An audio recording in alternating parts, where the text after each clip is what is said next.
Welcome back to another Mustang Motorsport video. I'm James, and today we're going to go over the new 2025 Shelby GT350.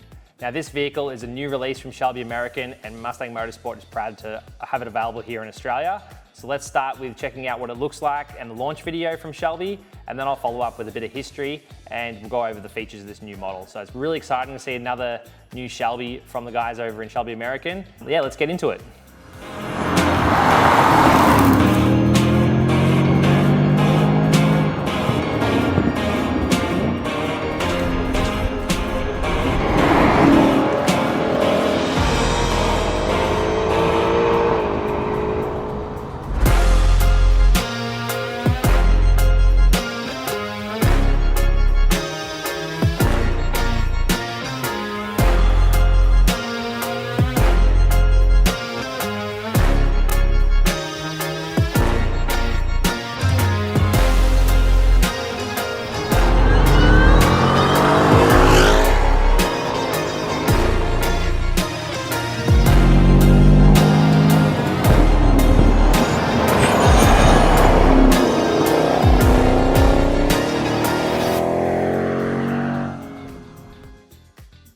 All right, how cool is that? That's the new Shelby GT350. This is actually going to be sold alongside the Super Snake that we released last year.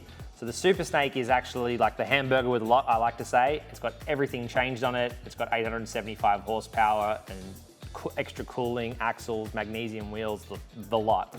The Shelby GT350 is really exciting because it's an evolution of the previous Shelby GT platform that we used to sell. It was quite a popular entry-level way to get into the Shelby brand. It doesn't have to have a supercharger or anything like that. Because Shelby's now taken back over the name and have the Shelby GT350 name back, the new model is the Shelby 350. Really exciting because it's the name that's been around for 60 years this year. It's going to be a really good option for a lot of people where you don't have to have it supercharged, but you can have it supercharged. So if you're going to use one of these for the track, Shelby do have a lot of modifications when it comes to wheels, tires, suspension. The hood that they have with it has extra ducting in it, get the cooling out when you're on the track, and more open grills to let more air in. All these little things do help if you're going to use the car as a track car. Also, the added bonus is the look and styling is just amazing. Also optional, should be late this year or early next year, is the carbon fiber spoiler, which you see standard on the Super Snake. So if you're hitting the track, that'll give you a bit of extra downforce and looks quite good. Once I said before, the 350 has the optional supercharger. So in Australia, we have been fitting those superchargers lately and been really impressive results. I've, in a previous video, taken my car around the track with this supercharger, and I know that it performs, and I know that it, having that supercharger with all these suspension tweaks and everything is going to be a really fun track car. So 350, you have options. It can be naturally aspirated, looking really cool as a Shelby, and also the option to be supercharged. So very popular model, I believe, and it's going to be very limited production. So we get a small allocation here in Australia. In America, they're doing 562 or something like that. Double check that down below. But, and only a small portion of those are limited race versions. So it's going to be a special car. Let's wind the clock back a little bit and go over a little bit of the 60-year history, since this is actually, the 60th anniversary of the 350, and show you where it's come from, the different models across the era, understand what this car means, where it fits in its place in history. So there've been lots of Shelby GT350s across the year. So let's go back and start off with the 1965. So the 1965 model was the first Shelby Mustang, and they had the road or street versions and a GT350R as well, which is for Trans Am racing. So they built a small number of these in California, actually. Back then, they would get some standard Mustangs from the factory, replace the engines with Shelby spec ones, upgrade the suspension, drive line, and do the Shelby striping and design on the cars. So they turned out from a secretary car, as I like to say, into a performance track vehicle. So that formula they did through the 60s up until 1969, which was the last Shelby GT350 in that first phase. Along that time, they did more and more to them with replacement bonnets, fiberglass bonnets, guards, really changed the look of the Mustang over a normal Mustang that you would see on the street and enhanced that car. So it was the first really company ever to have this base car from the factory completely upgrade and transform it into something else and for a completely different purpose. So Shelby set the standard for that with Mustangs, and that's why it's so synonymous with Mustang and Ford. This all just continued on in the future. Moving forward to the modern era of Shelby American, there's a lot of years there through the 70s and 80s and 90s where Carroll Shelby wasn't involved with Mustangs, wasn't involved with Ford, and he got involved doing Dodges and other vehicles and other projects. So when the new Mustang came out at the time, which was the S197, Carroll Shelby and his company Shelby American was reborn and restarted again and had a partnership with Ford. So they shortly after that released models like the Shelby GT, which is a really big program over there, and the GT500 in 2007, and he's had help in development with that. But Shelby American themselves didn't build the GT500 back then, but they did a modified version, which was called a Shelby GT500 Super Snake. So that was a really big turning point where Shelby American was back from like it was in the 60s and was releasing highly modified Mustangs based on what Ford would produce and make them their own, make them better in almost every way. This brings us to the S197 2011 GT350. So the GT350 for the S197 ran from 2011 through to 2013 and was a Mustang GT that was provided from Ford from the factory. It was stripped down completely. All the body panels were upgraded and changed. The Cody engine was just freshly new, so Shelby went to work and supercharged it and replaced the suspension and brought the Shelby GT350 back to life. So that was the first rebirth, I suppose, of the Shelby GT350 from the 60s and carried that history on, which is getting a base car from Ford, completely reimagining it and making it better, handle better, have more power, and have that look, the Shelby design that everyone knows and loves. So that was quite a popular model. They had a couple of different versions. You could have that, once again, naturally aspirated or supercharged, and really continued the future on. So back in 2011, Mustang Motorsport actually imported a couple of these from America. So we actually ordered these from Shelby American. Craig Dean, the company founder and owner, went over to America and went through the process of building the first GT350s back then. And we imported them over here and done what we always do and pull them apart, convert them to right-hand drive for Australian roads. So in Australia, there is actually a couple of those early 2011, 2012 GT350s on Australian roads, which is thanks to Mustang Motorsport. So it's cool to see there's a couple on the streets. So this was actually at a time when Mustang Motorsport was starting to work more closely with Shelby American and bring these vehicles over here to order.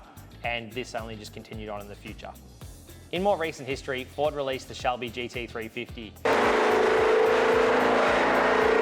This was on the new 6th generation S550 Mustang platform. So in Australia, we got the Mustang GT, the EcoBoost, not the 350 or any other special edition models. Enthusiasts really love this model with its unique flat plane crank. That was really the halo part of that car. This high revving engine, it was over 8,000 RPM, over 500 horsepower, and that was its unique flavor that made that car special over any other Mustang that's kind of come out beforehand. They had a Tremec gearbox, so the manual was really positive feeling, and it was a really nice car to drive. And all the suspension, wide fenders, wide tires, big brakes, was all focused on track. So that was its main purpose. That came out in the GT350 or the 350R. The 350R had carbon fiber wheels, which was the first for Mustang, and carbon fiber spoiler and some other components. So this vehicle was built by Ford as a Ford performance vehicle, and it used the Shelby GT350 name and really did, I feel, take the essence of what the original 350 was in the 60s, which was a high performance track Mustang, and made it for this modern era. So that car was only ever available left-hand drive. It was never available right-hand drive for Australian customers. Mustang Motorsport here, we did import a few, less than 10, into the country and converted them to right-hand drive. So in Australia, there is a couple of 350s around, but it's a very rare vehicle, and because of that, it's actually quite expensive. The car was expensive, and the conversion cost to convert it, and all the taxes and duties that go with that. So it was always a car that was out of reach to most people, and it was very niche. So even in America, it's a niche vehicle. So that was a partnership with Ford and Shelby where they had the naming rights. You would have seen the Shelby GT500 as well for the 2020 model year. And that ended at the end of the S550 production of Mustangs. So the S550 had these really cool special edition Mustangs, even the Mach 1, along with the GT500 and GT350. With all that history, that brings us to today. You can see where the Shelby GT350 roots from the 1960s all the way through till now, and where it's come from, where it started out as a base car that Shelby's taken and improved upon and made it better. And this changed obviously between what the market demanded. So, you know, in the 60s, it was about putting a bigger naturally aspirated engine in it and making the car perform, through till, you know, later cars where it's a bespoke car made by Ford. And today, where, you know, there's different rules with EPAs and emissions and all those kind of things. And today, really, if you want a high performance version of a base car, you can turn to companies like Shelby American to make it happen. So the GT350 with this supercharger, or with or without the supercharger, is a really cool performance car that we can have and drive in Australia. So at Mustang Motorsport, we're the Australian Shelby Mod Shop. We've been the Shelby Mod Shop for quite a few years now. We've built a lot of Shelbys under license, and this new GT350 is no different to those vehicles. So if you would like one of these cars in Australia, we can help you find base model car to start with from a local Ford dealer, ship it to us, and we do the upgrade. So key points to note are these vehicles are built on Australian delivered right-hand drive Mustangs. We do the upgrade with full ADR compliance, so that means that anywhere in the country you can get the car registered and engineered, which is very important when you've got a high performance car or any modified car for that matter. So it's road legal in every state, so we do that. Warranty, which is going to be 3 years, 60,000 kilometres, and that's on the 810 horsepower supercharged version of the Shelby 350. We've been offering a warranty package with all the supercharged cars. So really you have the peace of mind, which is warranty and engineering and ADR compliance for Australia, and those are the very important things. And finally, it is a Shelby official vehicle. A lot of people ask us, oh, is this a real Shelby? Is this a mock-up? What is this? Every car, it goes on the Shelby registry. You have a unique Shelby CSM number, and that CSM number goes on a registry that dates back all the way to the first Shelbys, the Daytonas, the Cobras, the original 350, the GT500s, all that history. So if you're buying a Shelby from us and you're buying one with a Shelby CSM number, which is the important part about official Shelby, you're getting the real deal and you're part of the team, you're part of the history. So I welcome you to check out our website if you want to place an order of one of these, talk to our team members, and spec and build one to your desire. So it's a really exciting time here at Mustang Motorsport and Shelby American, and we look forward to celebrating the 60 years of the GT350.